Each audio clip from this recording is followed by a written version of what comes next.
Shalom, bienvenue sur Foi Vivante en Jésus.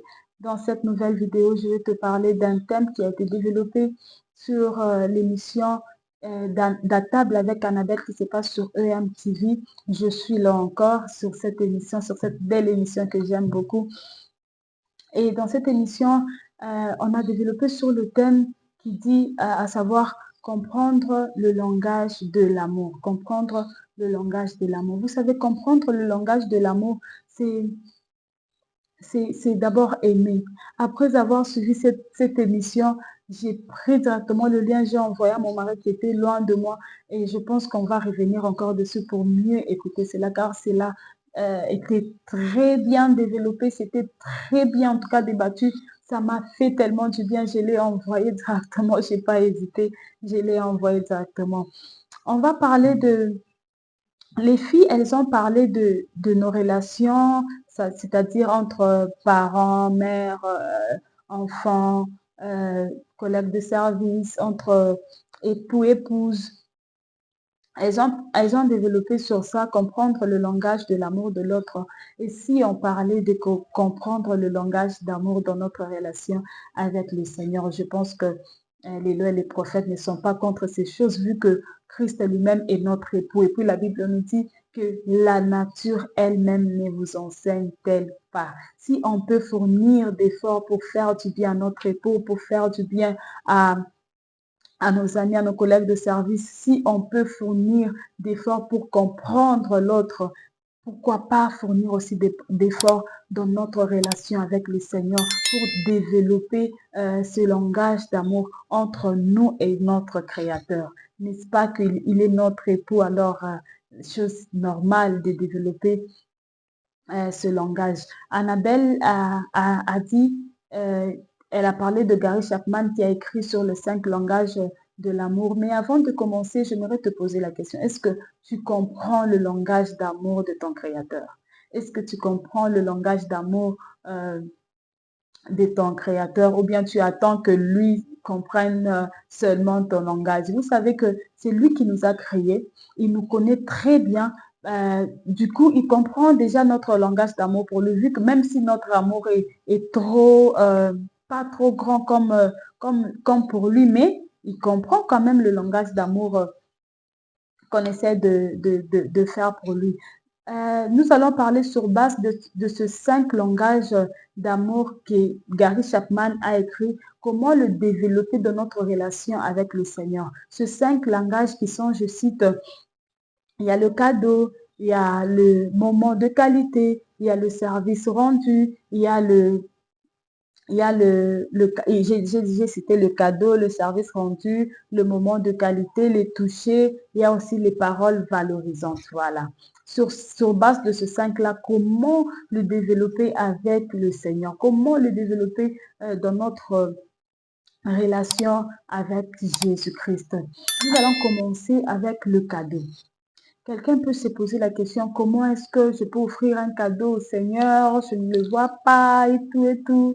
C'est notre époux, la Bible nous le dit. Et c'est une relation tellement intime qui est entre nous et le Seigneur. C'est une relation, la première relation d'ailleurs à préserver, c'est la relation entre nous et notre Seigneur. Alors, les cadeaux, comment offrir un cadeau au Seigneur? Les cadeaux, ce n'est pas seulement quelque chose que tu achètes et que tu donnes, même si c'est ça, moi je parle du Seigneur, tu peux faire ça. Mais le cadeau que tu peux offrir au Seigneur, c'est d'abord toi-même en tant que personne. T'offrir toi-même en tant que personne au Seigneur, tu sauras automatiquement que Dieu aime la sainteté et tu vas l'offrir la vie de sainteté et cela lui fera plaisir. Tu ne vas pas chercher à savoir qu'est-ce qui fait plaisir au Seigneur pour que je l'offre, qu'est-ce qui ne lui fait pas plaisir, qu'est-ce qui est ça, qu'est-ce qui est ci. Tu vas directement, si tu t'offres directement toi-même comme cadeau, comme parfum de bonne odeur au Seigneur, tu verras que c'est une très bonne chose de s'offrir soi-même en tant que personne au Seigneur. Deuxièmement, il y a les moments de qualité. Je pense que c'est mon premier langage d'amour pour le Seigneur parce que j'aime beaucoup passer les moments de qualité avec le Seigneur, pas seulement à l'église, pas seulement dans l'assemblée, mais le seul à seul avec le Seigneur. Le moment de qualité, ça peut être en retraite, le moment de jeûne, le moment de la méditation de sa parole, ça peut être les moments où tu te dis que je vais me lever très tôt le matin pour faire de ce moment le moment de qualité avec le Seigneur. Il y a des gens qui préfèrent le faire très tard dans la nuit quand les gens dorment. Il y a ceux qui préfèrent le faire dans la voiture. En fait, c'est à toi de choisir dans tes 24 heures le moment où tu préfères que c'est ce moment où tu en fais un moment de qualité avec le Seigneur. Et dans le moment de qualité, j'ai beaucoup aimé ce que Nadège a dit. Elle a dit, il faut surtout écouter l'autre. Il faut surtout écouter l'autre, c'est très important. Parce que tu ne feras pas que parler. Tu ne feras pas que expliquer tes problèmes. Tu ne feras pas que demander au Seigneur. Mais il faut aussi écouter le Seigneur. C'est très important l'écoute. Pas seulement écouter, mais aussi mettre en pratique ce que Dieu te dit. Parce qu'il y a des gens, tu peux beau parler, tu peux bien faire de gestes, tu peux bien euh, faire tout ce que tu veux, expliquer, articuler, tu peux parler de toute façon que tu peux faire, mais la personne comprendra que c'est que lui veut comprendre. Ça veut dire que tu parles, à la fin, il s'est déjà mis au fait de barrières dans la tête pour qu'il puisse comprendre que c'est que lui veut. Il fournit même pas d'efforts pour comprendre ce que l'autre veut parler. C'est très important d'écouter l'autre et de fournir un effort de le comprendre, même si cela ne nous plaît pas, même si cela n'est pas dans notre intérêt. Fournir l'effort de comprendre l'autre, de comprendre le Seigneur et de mettre en pratique les choses qu'il te dira quand tu passeras des moments de qualité avec le Seigneur. Troisièmement, il y a le service rendu. Le service rendu, Aurélie a dit que deux fois, on te demande quelque chose, tu fais, tu rends service et tout parce qu'on te les demande. Mais à un moment aussi, il faudrait observer. Quand tu observes, tu verras des choses que tu n'attendras pas seulement qu'on puisse te demander. Tu verras des choses et quand tu les fais, ça fera aussi du bien à l'autre. Pourquoi? Parce qu'il ne t'a pas demandé de le faire. Tu as observé et tu l'as fait. Et c'est là, c'est aussi un langage d'amour qui touche beaucoup. Tu peux, en lisant la Bible, en méditant la Bible, tu peux observer, tu te dis, c'est vrai que tu n'as pas eu un rima d'aller visiter les orphelinats, tu n'as pas eu un rima d'aller visiter, payer le minerval, par exemple, de quelqu'un, ou bien aller voir quelqu'un tel part. Mais hormis le service déjà que tu rends déjà à l'église, je ne sais pas moi, tu chantes, tu évangélises, tu prophétises, tu fais, je ne sais pas, hormis le service que tu fais déjà, tu peux observer, tu te dis non, je veux faire plaisir à Dieu, je veux faire ceci, je veux faire cela. Cela va aussi toucher le cœur du Seigneur. C'est aussi un langage d'amour que tu peux aussi faire dans le service rendu. Quatrièmement, il y a le toucher. Vous savez, le toucher, c'est vrai que le Saint-Esprit, même Jésus, tu ne peux pas le toucher comme ça physiquement, tu ne peux pas le toucher, vu que lui, il est esprit. Voilà pourquoi il est très important de monter aussi en esprit pour vouloir le toucher, pour arriver à le toucher et en multipliant de stratégies. Ça veut dire que tu ne peux pas faire comme tout le monde. Même dans nos relations avec nos époux, dans nos relations avec les amis, les enfants, on fait toujours un effort de chercher qu'est-ce que l'autre veut, qu'est-ce qui peut faire plaisir à l'autre. On multiplie toujours de stratégies pour arriver à toucher l'autre. C'est comme ça, même avec la relation entre toi et Dieu, tu dois chercher à multiplier de stratégies. Tu dois chercher à faire quelque chose qui va toucher le Seigneur. Quand tu passes les moments de qualité avec le Seigneur, tu vas sentir que tu vas les toucher et les toucher, c'est au fur et à mesure, tu passes de moments de qualité avec le Seigneur et tu sentiras que pas seulement que lui va te toucher, mais toi aussi tu vas arriver à les toucher. La femme à la perte de sang, elle n'a pas attendu que Christ vienne la toucher. Elle a développé une stratégie en disant, je dois aller toucher le Seigneur. Et elle est allée, elle a touché le Seigneur. Elle n'a pas fait comme tout le monde qui suivait Jésus en entendant que Jésus s'arrête pour commencer à toucher le malade, guérir les autres. Elle ne s'est pas dit, ok, je veux suivre aussi Jésus comme tout le monde, comme ça quand Jésus va s'arrêter, il va me toucher, moi aussi je serai guéri. Elle a développé une stratégie pour arriver à toucher le Seigneur. toi aussi, tu peux développer une stratégie pour toucher le Seigneur par des moments de qualité. Tu peux te dire, ok, les gens partent à la montagne. Moi, je veux par exemple faire ceci.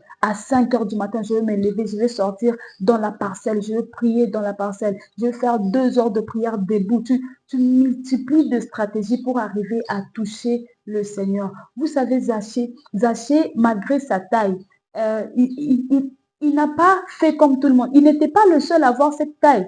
Il y avait beaucoup qui avaient aussi la taille de Zachée, mais il a développé cette stratégie de monter sur l'arbre pour arriver à voir Christ. Et il a touché Jésus et Jésus est entré dans sa maison. Bien que les gens étaient en train de suivre Jésus, il y avait les gens de la taille de Zachée, mais ils n'ont pas eu cette idée que Zachée avait eu de monter sur l'arbre pour toucher le Seigneur. Tu peux multiplier les stratégies et tu verras que tu vas tomber sur une stratégie comme Zachée et tu vas toucher le cœur du Seigneur. Tu vas arriver à les toucher. Je vais donner un témoignage par rapport au toucher. Euh, il y a longtemps, je faisais un jeûne de 3 jours. J'avais pris un jeûne de 3 jours. Et dans ces jeûnes-là, j'ai travaillé à la maison. J'avais fini avec les tâches ménagères et tout. J'avais lessivé, j'ai mis les habits au séchoir. Je voulais me reposer. Il était environ 16 heures. Je voulais me reposer et la pluie menaçait. Et comme la pluie menaçait, je me suis dit, il faudrait que je me lève encore pour aller faire entrer les habits, sinon ça va se mouiller et tout. J'étais tellement fatiguée. Et quand je parlais en moi-même comme ça, je sentais comme si on était en train de me bercer au fait. Vous voyez comme genre quand on prend les bébés, on est en train de le balancer avec légèrement, avec douceur pour que le bébé puisse s'endormir. C'est de cette façon-là, je sentais comme si quelqu'un était en train de me balancer, il était en train de me balancer avec douceur pour que je puisse m'endormir. Quand j'essaie de m'endormir, j'étais entre le sommeil et la conscience. Le Saint-Esprit me fait savoir que j'étais dans le main du Seigneur et il était en train de me bercer. J'en parle, je sens comme si c'est maintenant, quoi. C'est tellement beau, en fait. J'ai dit cela pourquoi? Pour que tu puisses, pour attiser comment je dirais, j'en parle pour te donner aussi envie de chercher les moments de qualité avec le Seigneur, pour que cette flamme aussi s'allume en toi, pour que tu cherches le moment de qualité avec le Seigneur. Quand tu passes de moments de qualité avec le Seigneur, quand tu touches le cœur de Dieu, quand tu touches le Seigneur, tu verras que tu vas commencer à passer des moments, des expériences que plusieurs n'ont pas eues, comme cette expérience que la femme à la perte de sang, elle a eue, l'expérience que Zachée a eue, tu vas passer de moments merveilleux avec le Seigneur. Et quand je sentais cela, je me suis dit, waouh, c'est merveilleux. Et j'avais passé un bon sommeil. J'étais endormie comme un bébé. Vous savez, Dieu, c'est une douceur, c'est une haute douceur, haute amour. En fait, c'est les hauts niveaux, quoi. Comment je peux dire, c'est vraiment merveilleux. Si j'en parle, c'est pour te pousser aussi à chercher des moments de qualité, à passer des moments de qualité, à multiplier de stratégies pour arriver à toucher le cœur de Dieu. Cinquièmement, enfin, il y a les paroles valorisantes. Vous savez, hormis les paroles que Dieu a mis dans la Bible, tu es le sel de la terre, une créature merveilleuse, la lumière du monde, plus que vainqueur et tout, j'en passe. Hormis cela, tu peux aussi écouter les paroles venant du Saint-Esprit, les paroles d'encouragement, les paroles valorisantes, les paroles qui te font du bien, les paroles qui te poussent encore à chercher le Seigneur. Euh, une fois, j'étais en train de prier, j'ai fini ma prière et là, j'entends le Saint-Esprit qui me dit, tu as bien prié. J'ai dit, waouh, avec toute humilité, j'ai dit merci beaucoup. Ça donne encore le courage de chercher encore le Seigneur. Ça donne encore envie de chercher encore le Seigneur. Vous savez, les paroles valorisantes, tu peux, quand tu développes ce moment de qualité, ces merveilleux moments avec le Seigneur, tu peux écouter le Saint-Esprit te dire, tu es bien habillé, tu fais bien le travail, tu fais ceci bien. En fait, ce sont des paroles qui encouragent, en fait, les paroles qui te font du bien. Les paroles que Dieu nous a dites dans la Bible, qui est les paroles qui nous fortifient, qui nous fait du bien tous les jours. Et toi, qu'est-ce que tu fais pour dire à Dieu, quelles sont les paroles que tu prononces au Seigneur? Quelles sont les bonnes paroles que tu dis à ton Créateur? Tu ne vas pas attendre seulement que lui puisse te dire. Tu peux improviser, tu peux lui dire combien il est merveilleux, combien il est Dieu. Vous savez, tu peux, même si tu manques de mots, dis-lui même je t'aime, dis-lui je t'aime Seigneur, tu es mon Dieu, tu es mon tout, sans toi je ne suis rien, sans toi je ne peux rien, tu es ma vie, pas seulement quand tu es dans la prière, mais ces paroles peuvent monter dans ton cœur. Vous savez, la relation que nous voyons sur terre de hommes et femmes, entre mari et femme. Tu peux être au boulot, tu reçois un coup de fil de ton mari, tu reçois un SMS qui te dit non, mon amour, je t'aime, tu es ma vie et tout et tout. Ça fait du bien. Tu vois ce que ça fait quand tu reçois un coup de fil ou bien un SMS qui te parle des bonnes paroles. Tu sens vraiment que waouh, j'existe vraiment pour cette personne. Tu peux aussi faire ça. Les lois et les prophètes ne sont pas contre ces choses. Tu peux aussi faire ça pour le Seigneur. Les paroles qui montent dans ton cœur, tu peux lui dire combien tu l'aimes, combien il est merveilleux, combien il est tout pour toi. Pas seulement quand tu pries, même quand tu es occupé. Les paroles qui montent dans ton cœur, improvise, parle-lui, dis-lui ce qui vient au fond de ton cœur. Nadège a parlé aussi de la conversation. Il faudrait converser avec le Seigneur à tout moment. Vous savez, les relations sur terre n'attendent pas que la chambre pour converser. Mari et femme, ils n'attendent pas que la chambre pour converser. Intègre Jésus dans le petit moment de ta vie, dans le détail au fait. Intègre-lui, parle-lui. Dis-lui, regarde Seigneur, il y a ceci, il y a cela. Le détail là, ça fait aussi du bien. Intègre Jésus dans les détails de ta vie. N'attends pas que les gros, les générales, quand tu es tellement faible, tu commences à te lamenter, c'est pas beau, c'est pas beau cette relation, n'est-ce pas? Quand tu es en relation avec quelqu'un qui ne fait que se plaindre, qui ne fait que te demander, qui ne fait que chercher son intérêt, c'est plus beau. C'est beau aussi quand tu l'intègres, quand tu intègres Jésus dans les petits détails de ta journée, dans le petit détail de ta vie. C'est aussi merveilleux. C'est aussi parmi le langage de l'amour que je voulais ajouter. Que Dieu vous bénisse. Pour ceux qui n'ont pas encore suivi l'émission, je vous mets la description, je vous mets le lien dans la description. Allez suivre cette belle émission qui bénit beaucoup les corps du Christ. Que Dieu bénisse Annabelle, que Dieu bénisse les femmes de sa table.